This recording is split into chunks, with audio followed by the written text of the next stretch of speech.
प्यारी एकादशी, भक्तों की प्यारी एकादशी, पुण्यों को बढ़ाती एकादशी, पापों को मिटाती एकादशी, वैष्णव की प्यारी एकादशी, एकादशी, एकादशी। जी हाँ मित्रों, व्रतों में व्रत, एकादशी व्रत जो करता हमारे संचित पापों को नष्ट। इसी कड़ी में आइए आप भी मेरे साथ जुड़िए और एकादशी व्रत का अनुष्ठान करिए और श्री हरि की कृपा को प्राप्त करिए। पद्मना एकादशी व्रत 16 सितंबर 2021 गुरुवार को प्रातःकाल 9:37 से 17 सितंबर शुक्रवार को सुबह 8:07 तक एकादशी तिथि है। विशेषकर एकादशी व्रत 17 सितंबर को ही रखा जाएगा। आइए पद्मना एकादशी व्रत की कथा का हम श्रवण करते हैं। युधिष्ठिर जी ने पूछा, केशव कृपया यह बताइए कि भाद्रपद मास के शुक्ल पक्ष में जो एकादशी होती है उसका क्या नाम है, उसके देवता कौन हैं और कैसी विधि है। भगवान श्री कृष्ण बोले, राजन, इस विषय में मैं तुम्हें आश्चर्यजनक कथा सुनाता हूँ जिसे ब्रह्मा जी ने महात्मा नारद जी से कहा था। नारद जी ने पूछा, चतुर्मुख आपको नमस्कार है। बार बार नमस्कार है। मैं भगवान विष्णु की आराधना के लिए आपके मुख से यह सुनना चाहता हूँ कि भाद्रपद मास के शुक्ल पक्ष में कौन सी एकादशी तिथि होती है। ब्रह्मा जी ने कहा, मुनि श्रेष्ठ, तुमने बहुत उत्तम बात पूछी है। क्यों ना हो वैष्णव जो ठहरे। भादो के शुक्ल पक्ष की एकादशी पद्मना के नाम से विख्यात है। उस दिन भगवान ऋषिकेश की पूजा होती है। यह उत्तम व्रत अवश्य करने योग्य है। सूर्य वंश में मानधाता नामक एक चक्रवर्ती सत्य प्रतिज्ञ और प्रतापी राज ऋषि हो गए। वे अपने औरस पुत्रों की भांति धर्म पूर्वक प्रजा का पालन किया करते थे।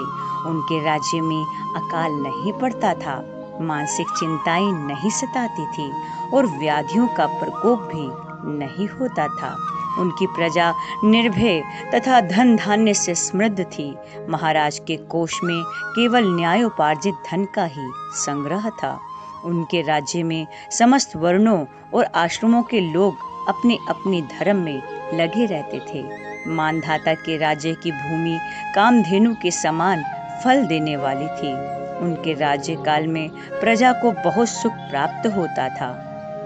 एक समय किसी कर्म का फल भोग प्राप्त होने पर राजा के राज्य में 3 वर्षों तक वर्षा नहीं हुई। इससे उनकी प्रजा भूख से पीड़ित हो नष्ट होने लगी। तभी संपूर्ण प्रजा ने महाराज के पास आकर इस प्रकार कहा। प्रजा बोली, नृपश्रेष्ठ, आपको प्रजा की बात सुननी चाहिए। पुराणों में मनीषी पुरुषों ने जल को नार कहा है। वह नार ही भगवान का अयन है, इसलिए वे नारायण कहलाते हैं। नारायण स्वरूप भगवान विष्णु सर्वत्र व्यापक रूप में विराजमान हैं। वे ही मेघ स्वरूप होकर वर्षा करते हैं। वर्षा से अन्न पैदा होता है और अन्न से प्रजा जीवन धारण करती है। निर्वशेष्ठ, इस समय अन्न के बिना प्रजा का नाश हो रहा है। अतः ऐसा कोई उपाय कीजिए जिससे हमारे योग क्षेम का निर्वाह हो जाए। राजा ने कहा, आप लोगों का कथन सत्य है, क्योंकि अन्न को ब्रह्म कहा गया है। अन्न से प्राणी उत्पन्न होते हैं और अन्न से ही जगत जीवन धारण करता है। लोक में बहुधा ऐसा सुना जाता है तथा पुराण में भी बहुत विस्तार के साथ ऐसा वर्णन है कि राजाओं के अत्याचार से प्रजा को पीड़ा होती है, किंतु जब मैं बुद्धि से विचार करता हूँ तो मुझे अपना किया हुआ कोई अपराध नहीं दिखाई देता। फिर भी मैं प्रजा का हित करने के लिए पूर्ण प्रयत्न करूँगा। ऐसा निश्चय करके राजा मानधाता इन्हीं गिने व्यक्तियों को साथ ले विधाता को प्रणाम करके सघन वन की ओर चल दिए। वहां जाकर मुख्य मुनियों और तपस्वियों के आश्रमों पर घूमते फिरे। एक दिन उन्हें ब्रह्मपुत्र अंगिरा ऋषि के दर्शन हुए। उन पर दृष्टि पड़ते ही राजा हर्ष में भरकर अपने वाहन से उतर पड़े और इंद्रियों को वश में रखते हुए दोनों हाथ जोड़कर उन्होंने मुनि के चरणों में प्रणाम किया। मुनि ने भी स्वस्ति कहकर राजा का अभिनंदन किया और उनके राज्य के 7 अंगों की कुशलता पूछी। राजा ने अपनी कुशलता बताकर मुनि के स्वास्थ्य का समाचार पूछा। मुनि ने राजा को आसन और अर्घ्य दिया। उन्हें ग्रहण करके जब वे मुनि के समीप बैठे तो मुनि ने राजा से आगमन का कारण पूछा। राजा ने कहा, भगवान, मैं धर्मानुकूल प्रणाली से पृथ्वी का पालन कर रहा था, फिर भी मेरे राज्य में वर्षा का अभाव हो गया। इसका क्या कारण है? इस बात को मैं नहीं जानता। ऋषि बोले, राजन, जब सब युगों में उत्तम यह सतयुग है। इसमें सब लोग परमात्मा के चिंतन में लगे रहते हैं तथा इस समय धर्म अपनी चारों चरणों से युक्त होता है। इस युग में केवल ब्राह्मण ही तपस्वी होते हैं, दूसरे लोग नहीं। किंतु महाराज, तुम्हारे राज्य में एक शूद्र तपस्या करता है, इसी कारण मेघ पानी नहीं बरसाते। तुम इसके प्रतिकार का यत्न करो, जिससे यह अनावृष्टि का दोष शांत हो जाए। राजा ने कहा, मुनिवर, एक तो वह तपस्या में लगा है और दूसरे वह निरपराध है, अतः मैं उसका अनिष्ट नहीं करूंगा। आप उक्त दोष को शांत करने वाले किसी धर्म का उपदेश कीजिए। ऋषि बोले, राजन, यदि ऐसी बात है तो एकादशी का व्रत करो। भाद्रपद मास के शुक्ल पक्ष में जो पद्मना नाम से विख्यात एकादशी होती है, उसके व्रत के प्रभाव से निश्चय ही उत्तम वृष्टि होगी। नरेश, तुम अपनी प्रजा और परिजनों के साथ इसका व्रत करो। ऋषि के ये वचन सुनकर राजा अपने घर लौट आए। उन्होंने चारों वर्णों के समस्त प्रजा के साथ भादो के शुक्ल पक्ष की पद्मना एकादशी का व्रत अनुष्ठान किया। इस प्रकार व्रत करने पर मेघ पानी बरसाने लगे, पृथ्वी जल से आप्लावित हो गई और हरी भरी खेती से सुशोभित होने लगी।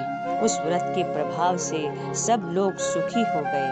भगवान श्री कृष्ण कहते हैं, राजन, इस कारण इस उत्तम व्रत का अनुष्ठान अवश्य करना चाहिए। पद्मना एकादशी के दिन जल से भरे हुए घड़े को वस्त्र से ढककर दही और चावल के साथ ब्राह्मण को दान देना चाहिए। साथ ही छाता और जूता भी दान दिया जा सकता है। दान करते समय निम्नांकित मंत्र का उच्चारण करना चाहिए। नमो नमस्ते गोविंद,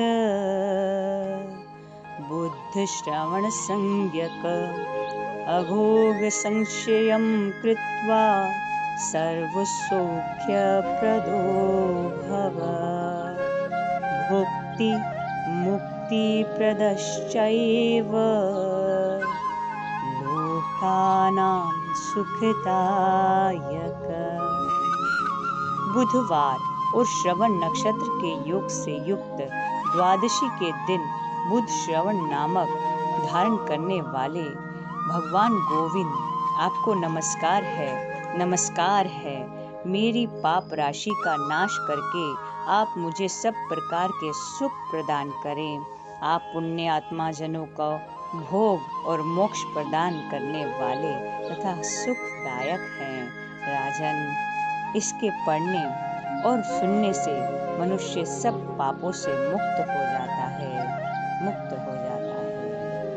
गोविंद की प्यारी एकादशी पापों को मिटाती एकादशी, पुण्यों को बढ़ाती एकादशी, हरि से है मिलाती एकादशी, वैष्णव की प्यारी एकादशी, एकादशी। जय जय श्री राधे राधे।